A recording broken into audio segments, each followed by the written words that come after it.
Please stay tuned for a brief message from Jimmy Aiken. As Christmas approaches, we're reflecting on 20 years of StarQuest Media, thousands of episodes, and hundreds of thousands of listeners. As we look forward to our 20th anniversary in 2026, we want to launch new shows and reach new hearts. That future depends on our patrons. Your monthly gift is matched up to $15,000, and the first 400 patrons to join or increase by $10 will receive a signed Mysterious World sticker. Visit sqpn.com/give to become a patron today. Thank you and Merry Christmas. Hi, this is Vanessa Marshall. I play Hera Syndulla on Star Wars Rebels, and you're listening to the Secrets of Star Wars podcast. May the Force be with you always. Hello there. It's a power that Jedi have that lets them control people and make things float. Impressive. Every word in that sentence was wrong. Help me, Obi-Wan Kenobi. You're my only hope. This station is now the ultimate power in the universe. I find your lack of faith disturbing. It's against my programming to impersonate a deity. That's not how the Force works. Force is with me, and I am with the Force, and I fear nothing. Remember, the Force will be with you, always. You're listening to The Secrets of Star Wars, where we talk about everything connected to that galaxy far, far away. From movies to books, TV shows, and more, we're looking at the deeper themes and meanings found in the Star Wars universe. Be sure to follow The Secrets of Star Wars on Apple Podcasts, Spotify, or your favorite podcast app, or on the StarQuest YouTube channel. You can find us on Facebook at facebook.com/StarQuestMedia, on X, where we are at SQPN, or on Instagram, where we can be found at StarQuest Network. And be sure to get your official Secrets of Star Wars gear at sqpn.com/merch. I'm your host, Thomas Salerno, and joining me on the panel are Patrick Mason. Hello, Pat. Howdy, Thomas. And Jeff Haecker. Hey there, Jeff. Hey, Thomas. And today we are discussing Star Wars Visions Volume 3, Episode 3, The Ninth Jedi, Child of Hope, a sequel to the Volume 1 episode, The Ninth Jedi. And Jeff, I believe you have recaps for both the original Ninth Jedi and the sequel. Yeah, so the brief recap of the Ninth Jedi original Season 1 episode is, in an alternate future, the Jedi Order is almost extinct. Cara, the Force-sensitive daughter of a sabersmith, brings a set of lightsabers to the ruler of a planet, Margrave Juro. The lightsabers are gifted to a group of Jedi called together by Juro, but they turn out to be Sith, except for Ethan. Cara, Juro, and Ethan defeat the Sith, including Homan, who was a Jedi who turned and now turns back. And they all join together in a new order to search for Cara's father, captured by the Sith. And then Child of Hope, the new episode, is Cara and the New Order search for her father. Pursued by bounty hunters, Cara is separated from them after being sucked out into space, but is rescued by the droid Tato. Tato's previous master's ship was stranded in an asteroid field in centuries past.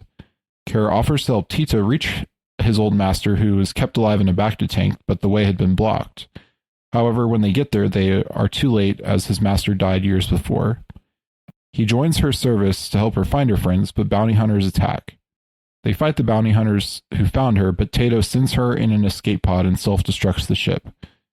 Cara is picked up by her Jedi friends, and Juro determines the hunters were sent by Nawan, a mysterious figure, and they continue on their mission to find Cara's father. All right. So what did you guys think of this follow-up to The Ninth Jedi? Was it better than its predecessor, or not as good, or what do you guys think? How about you, Jeff? Yeah, so and just a couple notes on the production. It was made by the studio Production IG, who has a long history of anime, lots of Ghost in the Shell movies, and I'm a big anime buff, so of course I had to look up what they've done. And they also, I haven't watched it, but they've more recently done the anime Kaiju number 8, which is, I think, a fairly popular one that I plan on watching at some point. And then the voices that you may recognize, Freddie Highmore, who's been in Charlie and the Chocolate Factory, Finding Neverland, and the good doctor voices Tato. And I didn't realize this from season 1 or from the first episode, but in the second, we find out, or the voice actor for Ethan is actually Masi Oka, who you might recognize from the show Heroes. And before recording, I made the joke, so I'll make it now of save the Jedi, save the world, because he was Hiro Nakamura in that. But yeah, overall impressions, I thought this one was okay compared to the first one. I think the first one has just set such a high bar for me. Like it was, I liked most of the season 1 episodes, but this one I think was probably the best overall, and has been one of the best episodes of the entire run of Visions. And we don't know if we're getting more Visions at this point, so you know it may not be dethroned as the best in my opinion. But I thought this one was okay. It had some good stuff in it, and I think it was it really felt like a setup for the series, because we know they're going to be making a limited series of some sort based on this. So it really felt kind of like almost like a side mission, or like a side story, kind of setting that up more so than like its own kind of episode, or like it kind of felt like an episode of that show rather than as like a standalone thing or like a sequel thing. More it just kind of felt like it was, I don't know, not incomplete, but just not as consequential as I would have liked. But overall, I did like it. You know, it's hard for me to find anything in Star Wars that I dislike. There's a few things, but so overall, I did like it. It had some good. I mean, the animation is gorgeous, just like the first one, and as we'll get into, and it had some good action scenes. But yeah, I did kind of miss, like, there just wasn't as much Jedi action going on as I kind of wish there was. So, but you know, overall, it was pretty good. What do you think, Pat? I hated it. No, no, I did not like it the first time I watched it. And to me, it felt too disconnected from the original. It took me too long to get into a headspace where I could remember who the characters were, what was going on, what was important, what wasn't. And it really was on rewatch that it opened up for me. I watched it back to back with the original Ninth Jedi, and that's when it really came alive as a piece to me. It had to be sort of connected to the first one for it to make both sense and to make sense within what I think is the broader story that they're going for. I really enjoyed the first one, and I didn't really understand necessarily why until I rewatched it along with this one. And as far as these two pieces go, they are the most faithful to the original score and the original noises used in Star Wars. So you could, whoever they got to do the music must have been a study of John Williams. It would not surprise me if they had worked with him at some point, but they at least studied his work and were able to replicate it pretty fairly, in my opinion. If you had told me John Williams had written the score, I would not have been surprised. And on top of that, all of the noises for the various items were all taken directly out, like the blaster shots, the way the speeders sound. And so it is extremely reminiscent of Star Wars, and probably like the least, far-flung or out there Visions that we got, right? Because, Visions went a lot of different ways.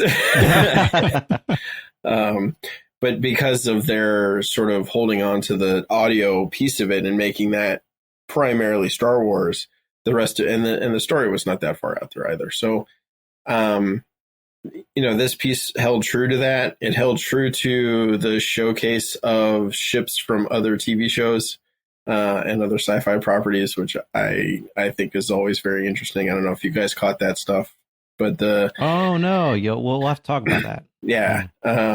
And, I really enjoyed sort of the character development we have with our main character, with the flashbacks and her work with Tedo and her self-growth and, moving the giant statue instead of, letting it sink into the swamp. It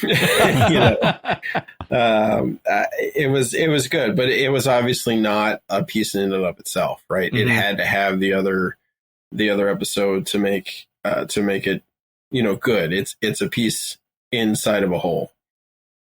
Right. Yeah.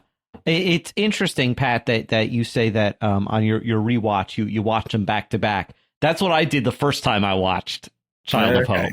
I was like, I want to refresh myself on the first one before I see this one. And yeah, they really felt like then a pilot and then an episode after the pilot, right, of a series. So I could they seem to have been to at least have this idea in their minds from the beginning that they would develop this property as a limited series or a series of some kind. I really like the first Ninth Jedi. I don't know what it is about it. It might have something to do, like what you said, Pat, about how just classically Star Wars it feels. Mm-hmm. It also felt kind of quasi-Arthurian. This idea that like saber smithing is a lost art, so it's like the lost sword, and building up this order of knights back together, and it being a future where things are. It almost feels like a post-apocalyptic version of the galaxy, where things have kind of fallen apart a little bit, or maybe a lot, and there may not be a galactic scale government holding things together, and I find that really interesting. So yeah, and just everything about the Ninth Jedi, I loved it. So when I heard that they were going to do more and make a series out of it, I'm like, yeah, let's go. I really, really liked this follow-up. In fact, I think I may even like it more than the first one, because I think this one had more pathos, I guess, more like an emotional heart to it. Obviously, in the first one, you have Kara and her father, but I felt like that was developed even more in this follow-up. And of course, we have Kara's friendship with Tato. I do have a few quibbles that I'll get into later with Child of Hope, but I think that those negatives are probably a function of the fact that this is the second episode in a longer series. And that, we haven't had, because mostly I guess my drawbacks on it are we don't know a whole lot about the other characters. We know essentially nothing about them. And I think that we'll get to know them more as the series progresses. Yeah, we probably know the most about Homan, who was the one who was a Sith, who was a Jedi who became a Sith and then turned back to being a Jedi, because Ethan was just kind of shows up in the first Ninth Jedi and as answering the summons of Juro, and then Juro was just he rules this planet, and that's about all we know about him. Right, like with Ethan, it for me, it was the most. I'm like, I don't care about this guy. I know nothing about him. Like he's just kind of generic. I want to be a Jedi guy, and I'm like, I need more than that, guys. Like, you want more, and you should. It's and like you said, this is among the Visions episode. This one seems like it could actually be like this could be canon to the Star Wars universe we know, because Visions is not, some of it is quasi-canonical, some of it you can kind of fit it in, some is like completely like out there and not really canon or cannot be canon in any way. But this one I think is, if you imagine as it's a far future where the Jedi we know have kind of fallen away, except for, a few people kind of, it's almost like it's returned to, post Clone Wars, where the Jedi are all but extinct, but except in this case the Sith seem to be kind of well known and active in the universe, and maybe kind of the ruling force out there. So it seems like it could be, you can kind of headcanon it together, and it'll be interesting to see what the series does if they kind of reference anything from the actual, like, if they reference the Skywalkers or anything like that we know from the actual canon. I would actually like it to be so far in the future that the Skywalker saga is basically like, did that even happen? You know, like it's a legend. Yeah, kind of like what the Old Republic is to the Skywalker saga. You know, where it's like that was so long ago that people are like, what is even the truth of that? And it's like, you know, they tried to do that in The Force Awakens, and I'm like, are you kidding me? Luke Skywalker a myth? Didn't that only happen like 30 years ago? Like, yeah. Well, it's the same thing with Tarkin calling it, the ancient religion, and I'm like, it was a thing 20 years ago. Yeah. But we didn't know about all that yet. Right, yeah. But getting into some of the emotional arcs of this story, you one of you guys mentioned the flashbacks, and I thought that was very effective in teaching us more about Kara and who she is as a person, you know, and that she has these struggles with self-doubt. You know, they show her as a little kid trying to move the rock with the Force, and you know, she says, I can't do it, and her father Jima tells her, those thoughts block you. If you trust, I know that the Force will surely answer. And then she says, I'll try. And I was, of course, yelling at the screen, like, try not. Do or do not. Or do not. Yeah.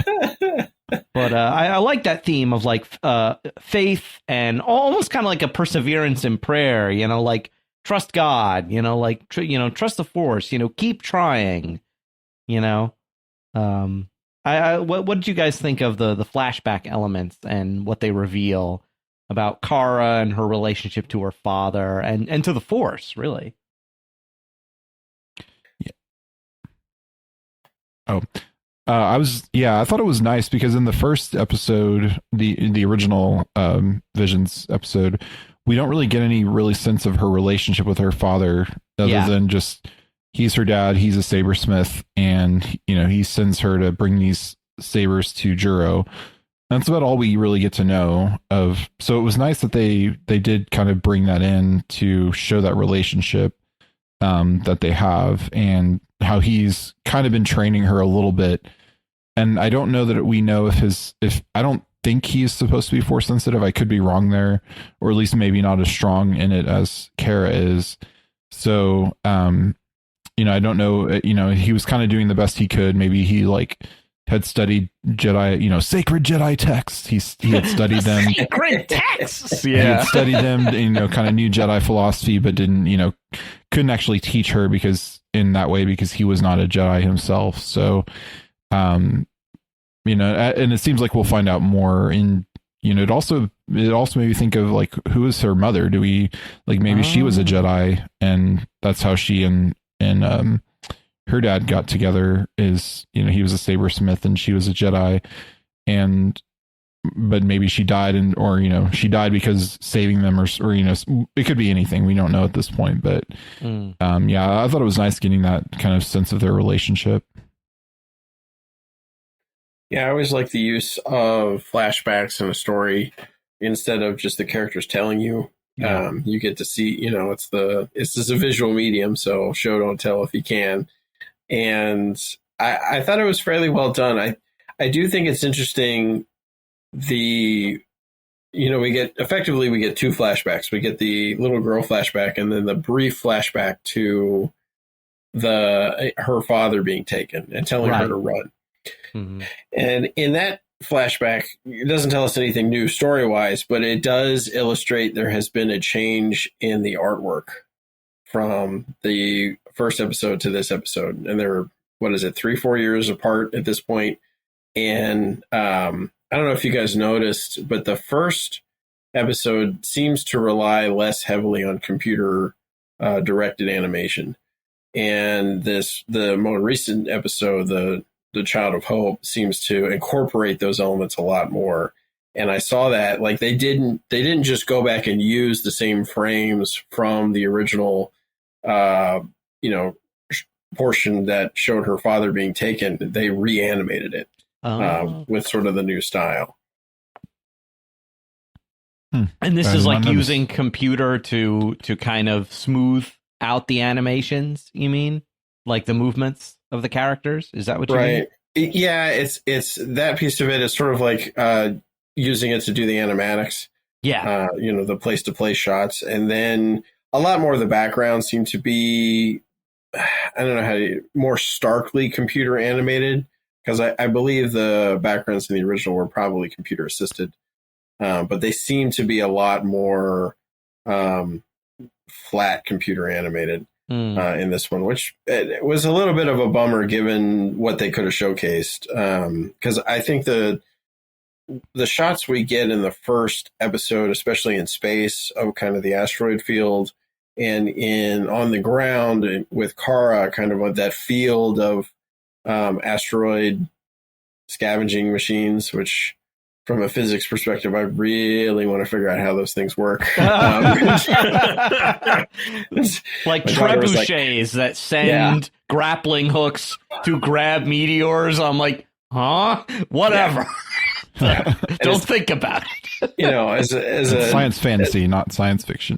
Right. As a Texan driving around Texas, these things look like the pulleys the pulley pumps they use to mine, to do oil. And so it's just a very strange look and feel. But it works. It all works. And I think the backgrounds and the shots from there are all more hand animated than they are computer animated.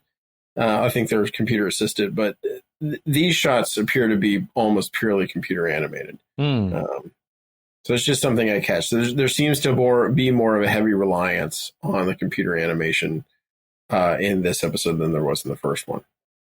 Yeah, and that might be them gearing up to do the series, because if it's a smaller team or studio, they may need like a more computer assistance to crank out episodes.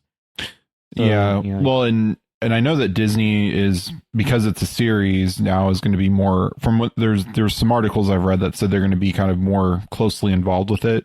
And Disney loves their computer technology and their CG and AI stuff. So hopefully that doesn't lead to a lower quality of animation, because that is a thing right now in anime. There's some animes that have drawn criticism for being like, this looks pretty AI, and characters have too many fingers and things that. It's Star Wars. They're an alien. Yeah, well, right. But they should be in this one. They were supposed to be a human, but right. But so hopefully that's not the case. That they, that it's like they use it well. They do the hand drawn and have it assist rather than be using it to generate. And I think they will, because the studio that makes I believe it's the same studio that will make the series. They're pretty prominent and high quality, so I think I'm not too worried about that. But I think it's just a general, like, again, they'll have access more to that Disney money now too, so they can get those tools that may, like you said, help them.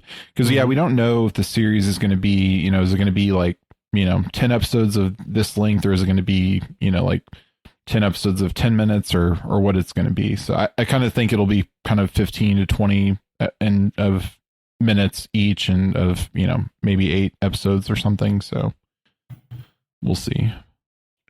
I do like that they're again picking up kind of that Star Wars theme of the relationship of a character with their father, that tradition is kind of continued in this. Of course, in this, it's a more positive relation of the character with their father, and in fact she's trying to rescue her father, which is like, I like that. It's like a classic adventure fantasy trope of like, my father's been kidnapped, I must rescue him, and that's great.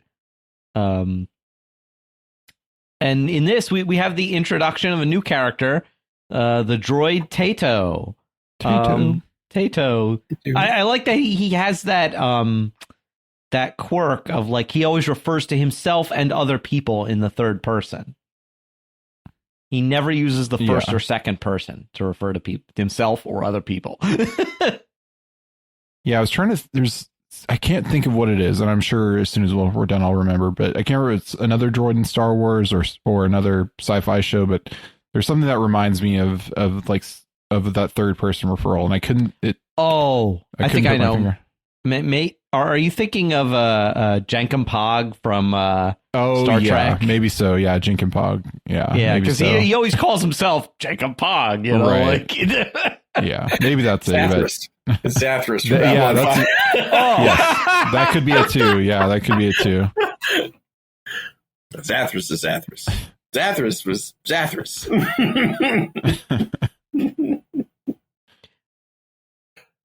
But yeah, I liked this. Both Tato himself and his ultimate fate, and also his search for a way to help his master, really is the emotional anchor, one of the emotional anchors of this episode. And Jeff, as you mentioned in our recap, the old master has kind of already died when they get to him. Life support failed years ago, but it was very interesting that Tato is still grateful that Kara, in applying herself and being able to trust in the Force enough to move this heavy statue that's blocking access to the med bay, gave Tato the opportunity to see his master one last time, and that gratitude even in the face of loss. Very interesting for a droid. And I think Tato, I was going to say this later, but I think Tato might be the most humanized droid we've seen so far in Star Wars, unless you guys can think of any others.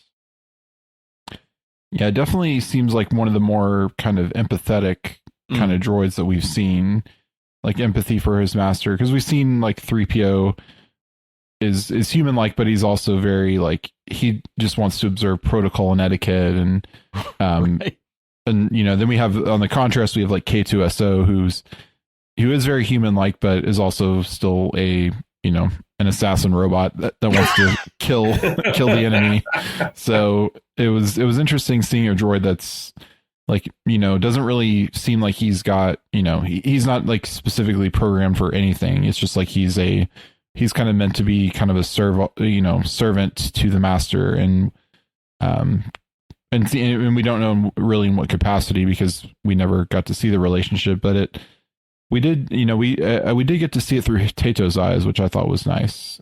We got to see, and like he felt his kind of his journey was complete, or his he fulfilled his function, he fulfilled his obligation to see his master and make sure his master was, see his fate. And if he was okay, he can help him. But if not, he can move on. So I thought I liked his kind of journey there. And then he was able to kind of transfer that to Kara and kind of enter into her, her service as an assistant.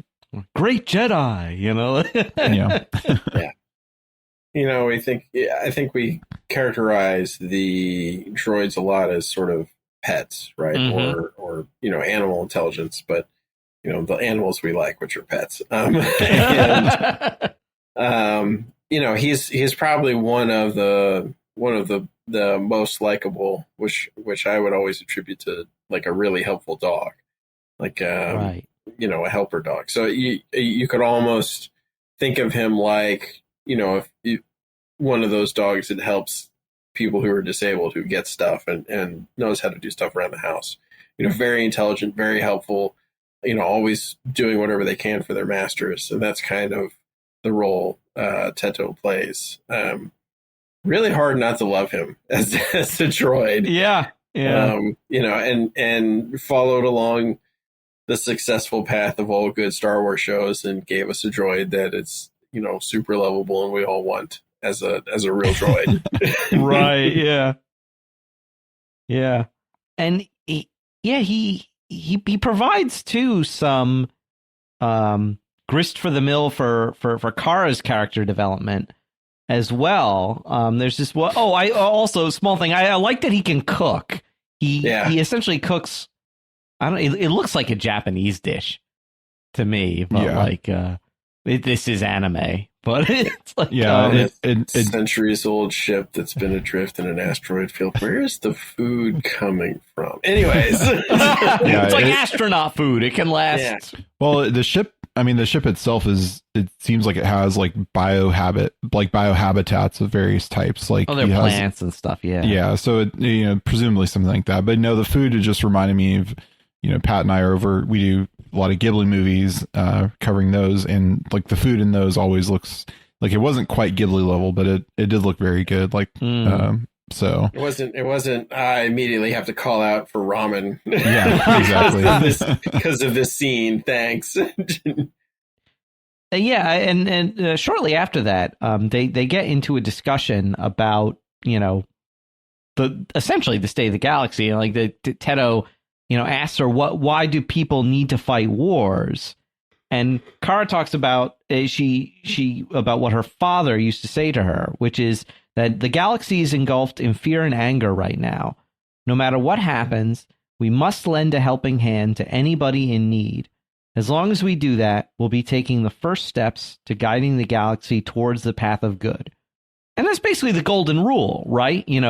Return good in the face of evil, confront nonviolence with charity, with nonviolent love, So I thought that was an interesting response to kind of Tato's query, because like he's obviously not a droid that's programmed for war, so he doesn't understand it. He's like, yeah. It reminded me. So I've read a lot of the canon Star Wars books.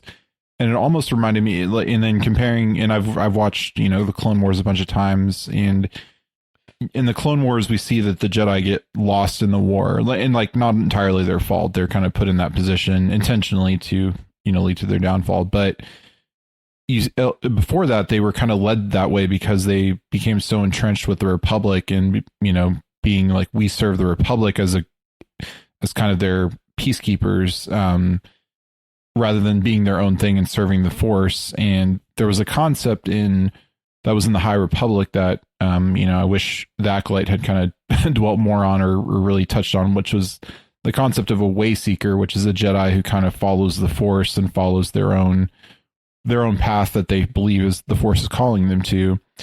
So it seeming like it was kind of that, it seems like, and I think Ahsoka is kind of a modern Wayseeker in that way. So it kind of reminded me of that concept that she's, wanting to follow where the Force is leading, and that's to serve everybody, and not just when it's, politically convenient, or when a world is a member of the Republic, we can help them, but when they're not, we can't help them. She wants to help everybody. Even if it's a little droid that's just needs to see his old master one more time. Yeah, it's very reminiscent of, and I want to attribute the quote to Sister Lucia, which is, despite all of the terrible things that are happening or going to happen, your goal is to help the person who's in front of you now. And that may be Mother Teresa. I think it might be Mother Teresa, but I think they both said it. Probably different ways, and I'm probably misquoting both of them. But either way, I think that's kind of the bent of it, right? You help who you can, when you can, where you can, with what you have.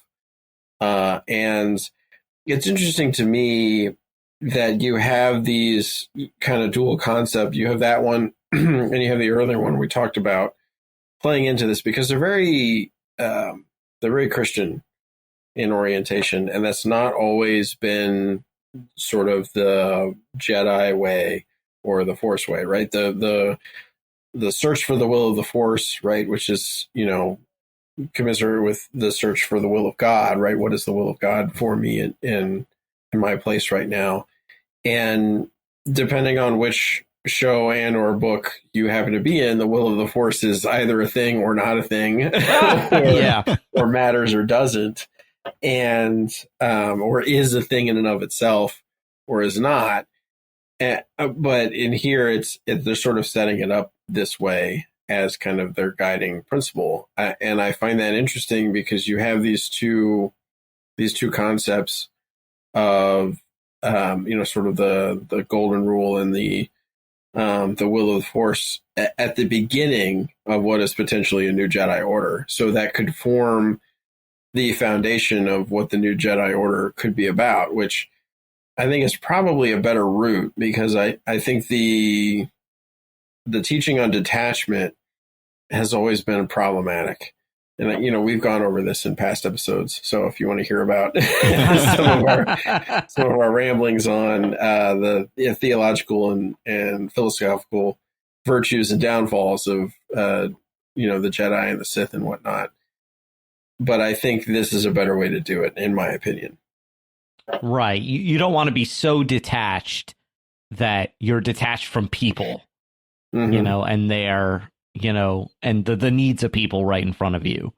Yeah, it's almost like the Jedi, like we were talking, like from the prequel era, where they were worshiping non-attachment more than more than you know, following the Force. They were worshiping non-attachment, and yeah, that's something that in the Legends books and stuff, that when Luke kind of rebuilds the Jedi, it's not based on, you know, like everybody gets married and has kids that are Jedi, right? Like, yeah, it's they kind of, and I think that was the thing in the High Republic too. They say you can have friends and you can love people, you know, even kind of romantically, but you just have to make sure that, you know, the Force is you know, it's kind of like our, you know, in our faith, when you're married or have a vocation, your primary focus is God, and then you're on your vocation, and then everything else is ordered toward that, and should help you get there.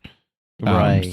So yeah, if they kind of found this Jedi Order in that way, that could be really, you know, but we also see that they're going to need a fight too. So oh yeah, of course, yeah. So like it'll be interesting to see how they kind of, you know, how much of the series will we see? Like, will we see it where they like are kind of signing the Jedi, you know, Order Declaration of Principles at the very end, or like will we see like a season? I mean, could we see a season 2 where like they get into kind of their day-to-day, you know, or like the start of the Order? So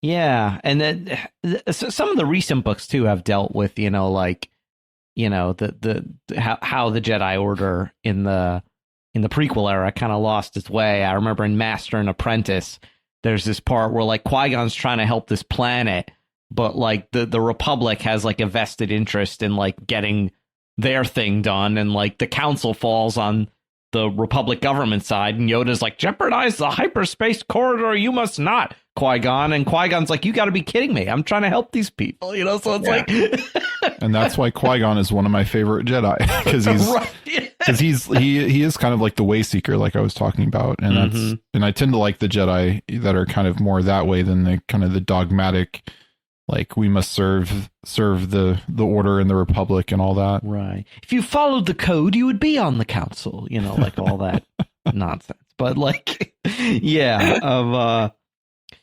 another thing in this conversation that Kara says is that she hates that the only thing she could do when her father was taken was run away. And I'm like, I don't think that's being fair to herself, because one, well, her father told her to run. Yeah. And what else was she going to do? Like, she needed to deliver the lightsabers to the Margrave.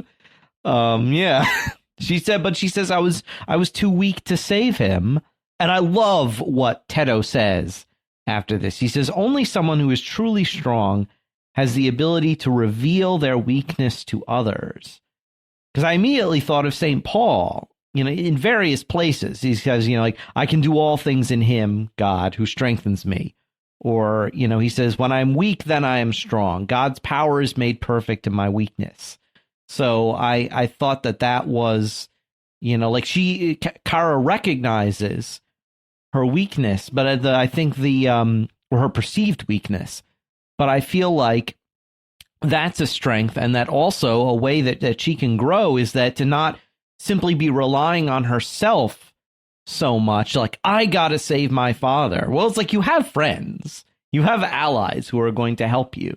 This doesn't need to be a one Jedi show, you know, like in her eyes. What do you guys make of this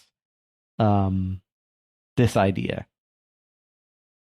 No thoughts, really? Wow. I thought I set that up quite well. Come on, Jeff. What do you think? I think you hit it. Yeah. Yeah. No notes. Yeah, I was trying to figure out what to add to that. And I'm like, I mean, it is also a little Sun Tzu, Art of War, kind of a thing. But it is. I mean, it's like you said. If you're at the point where you are able to trust God with your weakness, then you've really found your faith, right? Because it's not in your strength, where you're called to not rely on yourself, right? Those are your strengths. You've been given those to use those, but it's in your weaknesses where you're supposed to lean on God and find the strength that He has to offer. So again, we have another kind of Christian concept flowing into the Ninth Jedi here. Yeah, well, in 2, it reminds me of in Return of the Jedi, Palpatine. So they're, when he and Luke are having their conversation, Luke says, "Overconfidence is your weakness," and Palpatine says, "Your faith in your friend is yours." But what leads to Palpatine's downfall? It's the faith that Luke has that his friends will do their part to blow up the Death Star, and that leads to Palpatine's downfall until somehow he returns years later, and then he dies again, maybe permanently. So probably we'll see. Probably somehow. Yeah, I mean, but it's also just a very truthful statement, right? If you're a person who's sort of eaten up by the fear that their weakness engenders, right? Because we're always afraid of the things we're too weak to overcome, would never share that with another person in fear of that being used against them. Whereas in Kara's case, she's not afraid of the weaknesses. She recognizes that they're weaknesses. And that does not drive her into this place of, fearful secretness. Right. Yeah. You learn to trust others and to trust the Force, to I guess paraphrase and Star Warsify Psalm 20, some trust in lightsabers and others in starfighters, but I trust in the Force, like the good blaster at your side. No, wait.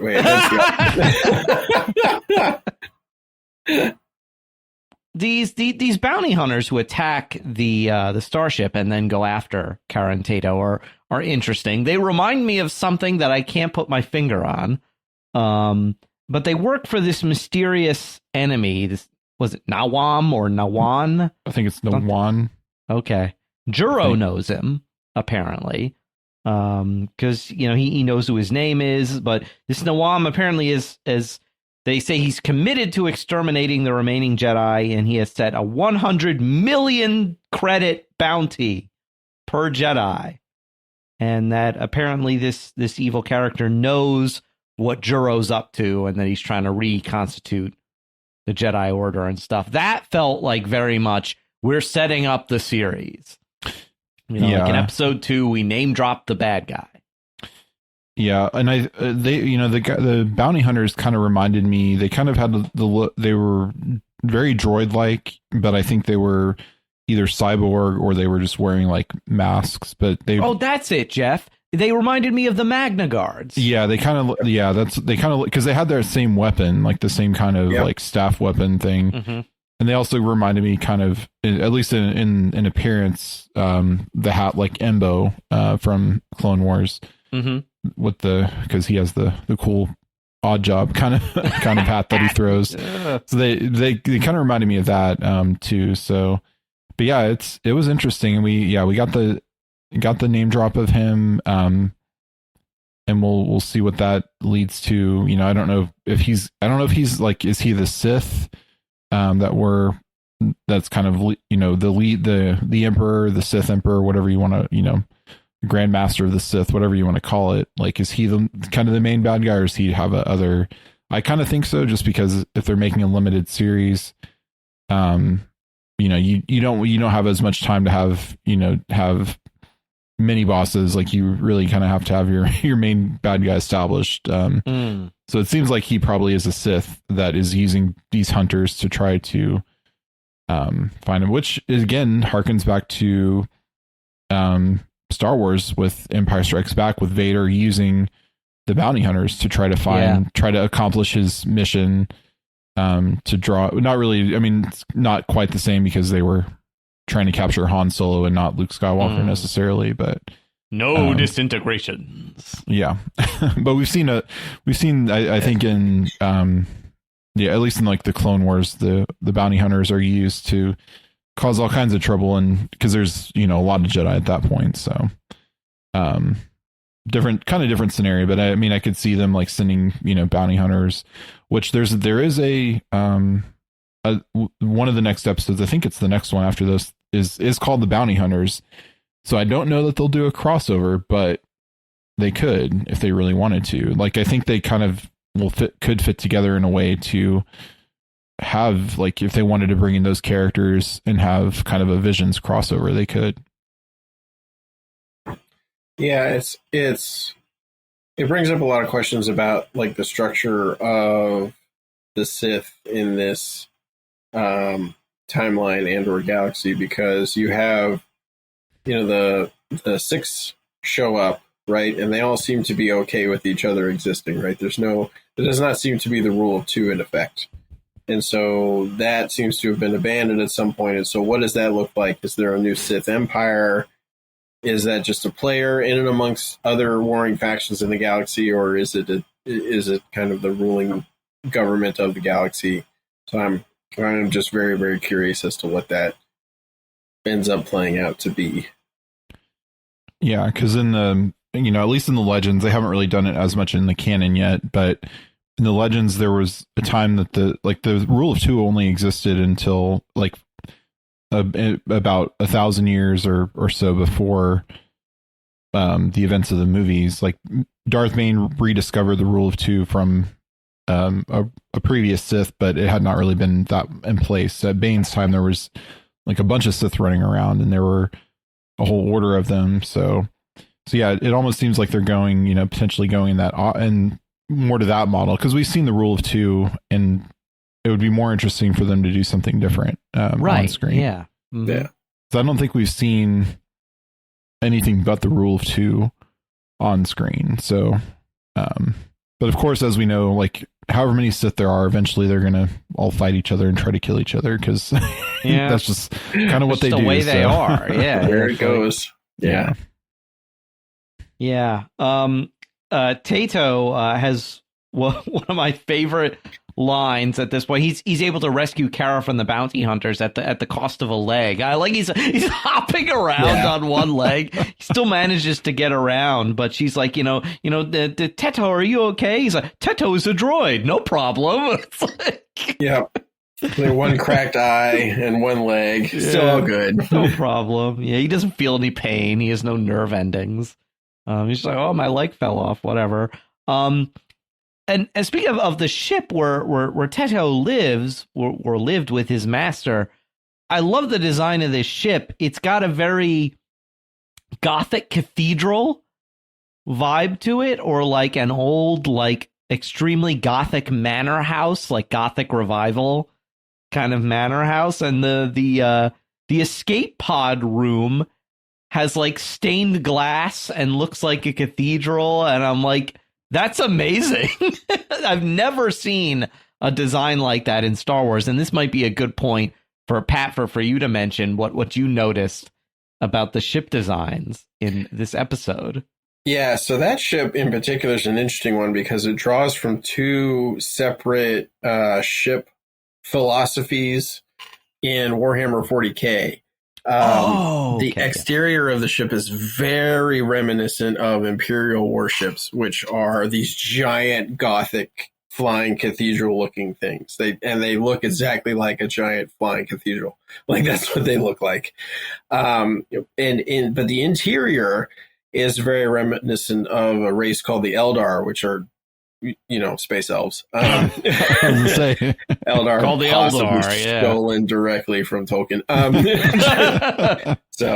But space elves. So the interior of their ships, and they don't have planets anymore. They're kind of relegated to these giant planet-sized ships. So the interiors of their ships are all biodome-ish.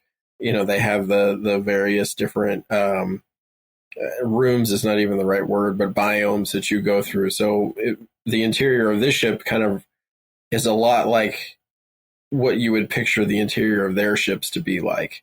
because it's more like a small planet than it is living inside of a warship. And anybody who's been inside of an aircraft carrier or any kind of submarine or anything knows that they're not built with high vaulted ceilings or no. I've been in a submarine before, the Growler here in New York, and it was terrifyingly cramped in there.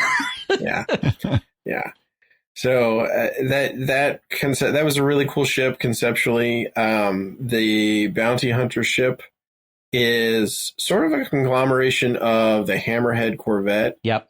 That we saw, and I don't know if you guys ever saw not the Chronicles of Riddick, the Pitch Black, the original. Long time ago. Yeah, I saw Pitch Black. Yeah. But the creatures, the raptor creatures in that who come out in the dark, they have a very similar head structure and body structure to their ship. Okay. The ships that are used to transport Kara from the ground up to the space station in the first, I guess, the Ninth Jedi, they're pretty much a carbon copy of the ship. I want to say it's the Mandachians fly in the Fifth Element. So if you go watch the Fifth Element, that the race that has the Fifth Element on them and comes into Earth space, that's the kind of ship they have.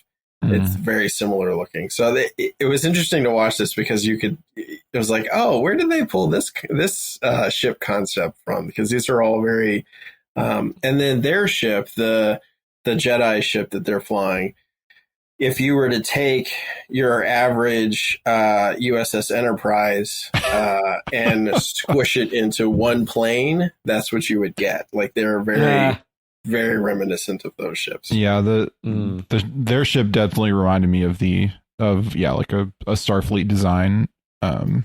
So, but also it had it kind of looked like a cross between like a Starfleet ship and like the Millennium Falcon or like a Corellian. Like it had kind of elements of both. So like if you take like the Defiant maybe and and cross it with the Outrider or the Millennium Falcon or something. Yeah, it wasn't quite Dash Rendar's ship, which we get directly in the next episode in Bounty Hunters. I was so psyched. I was like, yes. Well, we got it in the last one too. And it was in Four Wings as well. That's right. It was. Yeah. The YT 2400. Yeah. Best ship ever. Great ship. Yeah. And another question, like, did this episode have right at the beginning when she sucked out the with the decompression, we're not, I guess in real physics, you're blown out. You're not sucked out into the vacuum, right? I mean, you're not going to notice the difference. Okay, yeah. But in any case, I was getting Last Jedi flashbacks because like, oh no, a Jedi flying out into space. But I think they handled this better than the Last Jedi did. But that's all I'm going to say about that. I will say, from a physics standpoint, none of what happened worked, but it's fine. It's anime, right? In this space fantasy anime, it wasn't so much. At least I'd have, maybe if I missed it, but it looked like that she was separated from the ship when it was going into hyperspace. So it wasn't like she was blown out at the airlock, but she was like I guess there was a hole in the ship, and she came. Yeah, but it was almost like they were flying away, and like she was like separated from it because she wasn't strapped in anymore. I don't know. Maybe I'm that's basically what happens. Yeah. That part's actually probably the most realistic piece. The survival in the suit, the being seen at all, the being caught, and the rest of it is just like the Teto also had one of those like suborbital grappling hooks where he could. Yeah. So that must be a thing in this setting. So yeah. But in this cathedral escape pod room, Teto tricks Kara into getting into the escape pod by herself because he knows he's not coming with her. And he says, Teto will save Kara no matter what it takes. You will become the galaxy's ray of hope. Teto believes in you. And he also says, may the force be with you. And is he the first droid to say that? Or has C-3PO ever said that? Or I couldn't think of any others. 3PO might say it at some point. He might say it in the sequels, which or in The Rise of Skywalker, which I'm not as familiar with because I don't watch that movie very often. But yeah, I think he might have been one of the first. I would have to watch everything again to see. I'm sure in like the books, droids have said it at one point or another. Right. But 3PO actually has a lot of great lines in The Rise of Skywalker, actually. Yes, he's one of the best parts of it. Yeah, he is. But yeah, I just thought that was interesting to have a droid say, "May the Force be with you," as 3PO said, like to have a droid even say something even vaguely spiritual, again, it's like in the Rise of Skywalker when 3PO says, "Is this the afterlife? Are droids allowed here?" Which is one of my favorite 3PO lines ever now. Well, and this part kind of, it's a pet peeve I've had with both Star Wars and Star Trek recently, because I've been watching a lot of Star Trek. Mm-hmm. You have these AIs, or in Star Wars it's droids, in Star Trek it's usually holograms, but like they can never download their program into something else. Like make droids, give them a hard drive that they can, like, Teto gives his power and ejects his hard drive and Kara takes it or something. And we've seen that sometimes in some things. And like I thought at one point we were going to see in Andor, we were going to see like B2 uploaded into K2 or something. We didn't, of course, but I'm like, they need to design droids with memory, like with a hard drive that you can pop out and they did it once in Solo, remember? Yes, well, they plugged L3, they plugged her into the Falcon, into the Falcon's hard drive or whatever. So I was like, I know it's for story and it's for drama, but like, come on, you could there's got to be a way you could download his memory to the pod with you, and then you get to take him with you. But Teto must sacrifice himself. No, he didn't say that, but like, emotional payoff. No.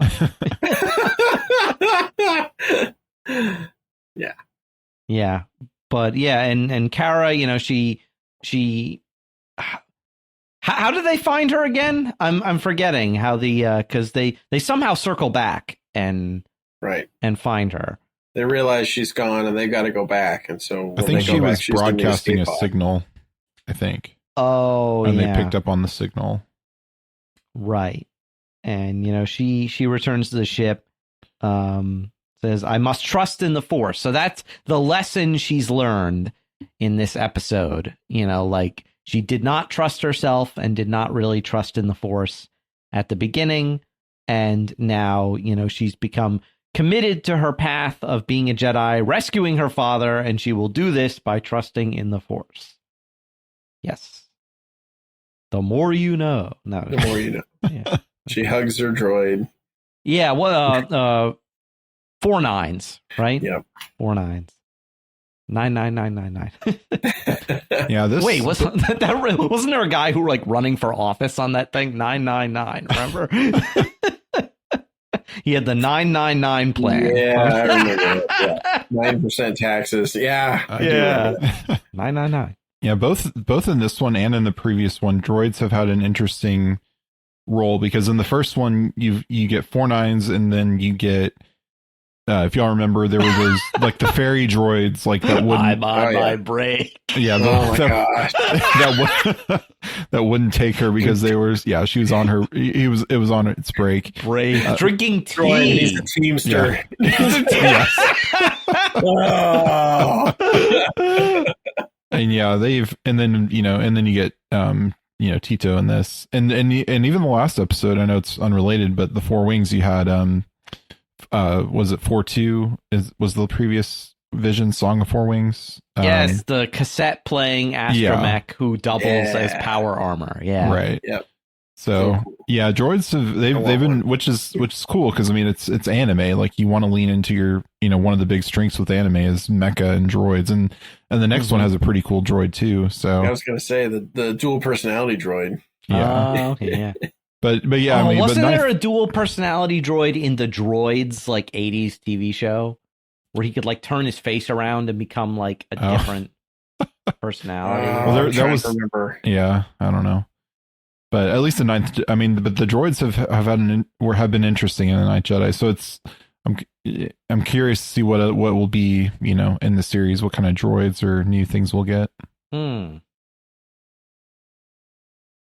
Sorry, I just started thinking about that episode of the Droids TV show with the big junker droid and his astromech harem. Oh yeah, that's what they described it as. A great heap. Yeah, I've not seen this show. I need to. And there was that's the movie at the end of the show. Yeah, with the pink astromech who becomes R2's girlfriend. Yeah, because it's pink. So. Right. You'd enjoy that show, Jeff. You could watch it with your kids, actually. Probably. It's great. Yeah. Really good kids show. But before I get too off the rails about that, so the Ninth Jedi, as we said, it's going to get the series treatment.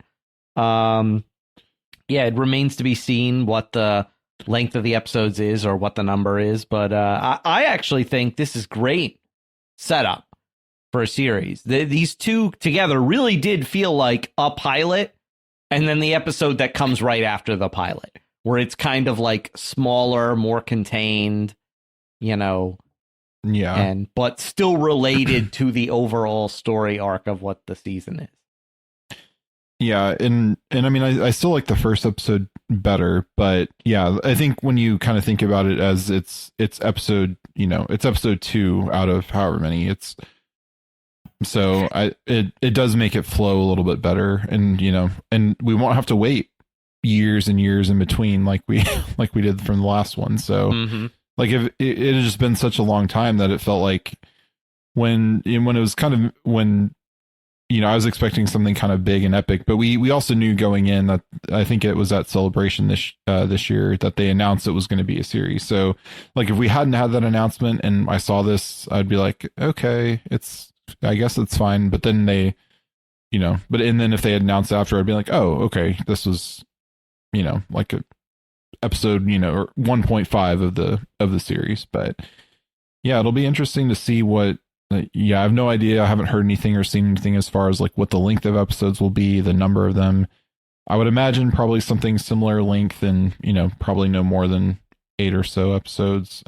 Right. It's like 25 minutes. That reminds me of like, an old school, like Saturday morning cartoon, because then it would be 30 minutes with commercials. Right. And this being made for streaming, like, Disney likes to not make their episods of equal length. You'll get one that's one that's an hour, one that's 30 minutes, and you're like, what? And sometimes, but like some weird throwaway episode, and you're just like, what? Okay. Fine. Yeah. But yeah, no, I think it's cool that they're doing it. And I don't know if there will be, Vision season 4 or volume 4 or whatever later, but so I'm glad at least like this is probably of all the episodes to make a series out of, I think the Ninth Jedi is the best candidate. There's other episodes have been great, but I kind of think they're better served as one-offs and leaving them off there. But yeah, it almost seems like we could get like an episode of like a bounty hunter of the week or like a Sith of the week kind of a thing, like as we kind of escalate until we get to the final boss of Nawan, and we see who that is. And she'll probably rescue her father in the finale, maybe, or at least try to. So. Yeah. What do you think, Pat? Yeah, I think overall it's a great show. I don't even like to consider them, or I should put it differently. It's much better to watch them as a single show than to try and watch them separately. I mean, obviously the first one holds together fine by itself. The second one's a little more difficult. Just the way they have you come in, immediately to a battle and then one of the characters sort of gets flung off and is put in a bottle while the others don't do much for the episode. So, it is very much an episode, though. It's not a standalone piece. And so I think along with its companion, it's great. If you were to try and like judge this on its own, it's a little harder to do. As far as, faithfulness to Star Wars, I think it's probably the most faithful adaptation we've seen in Visions. And I think we've all said that before. So just, in agreement on that one, and I'm looking forward to the rest of the show.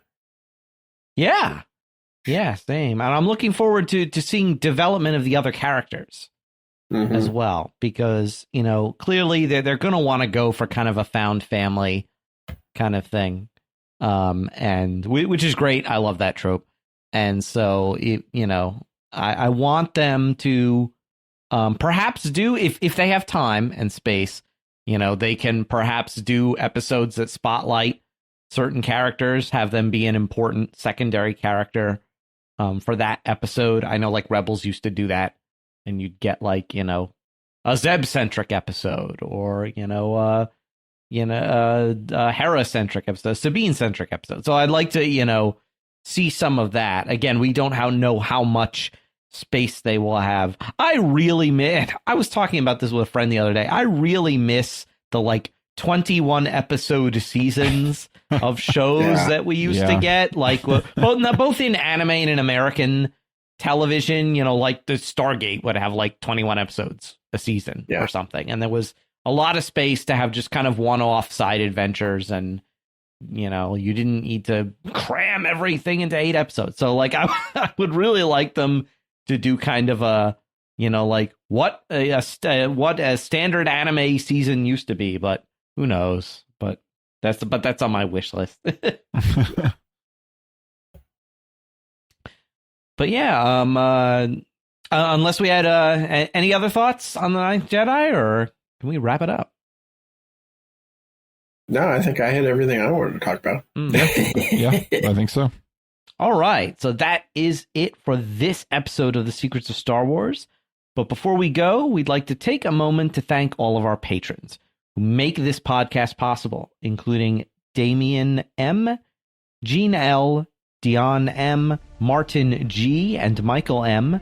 Their generous donations help us to create The Secrets of Star Wars and all of the shows here at StarQuest, and you can join them at sqpn.com/give. And now we'd like to hear from you, our listeners. What did you think of The Ninth Jedi, Child of Hope? You can let us know by sending an email to starwars@sqpn.com. You can contact us via our social media pages, or you can leave a comment on our channel on the StarQuest Discord community, which you can find at sqpn.com/Discord. Until next time, Jeff Haecker, thank you for joining me and sharing the secrets of Star Wars. Thanks, Thomas. And Patrick Mason, thank you as well. You're very welcome. Thanks for having me on. And once again, I'm Thomas Salerno. Thank you for listening to The Secrets of Star Wars on StarQuest.